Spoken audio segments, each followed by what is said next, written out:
Dementia এক ধরনের neurological রোগ যা মস্তিষ্কের কর্মদক্ষতার উপর প্রভাব ফেলে। বিশ্বব্যাপী ৫৫ মিলিয়নেরও বেশি লোকের ডেমেনশিয়া রয়েছে, যা ২০৫০ সালের মধ্যে সংখ্যাটি প্রায় ৩ গুণ হবে বলে আশা করা হচ্ছে।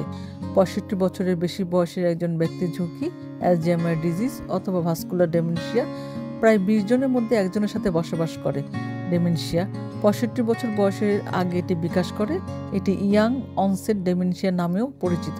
বিশেষজ্ঞরা বলেছেন, জীবনজন্ত পরিবর্তনের মাধ্যমে ডেমেনশিয়া আক্রান্ত সংখ্যা ১/৩ কমানো সম্ভব।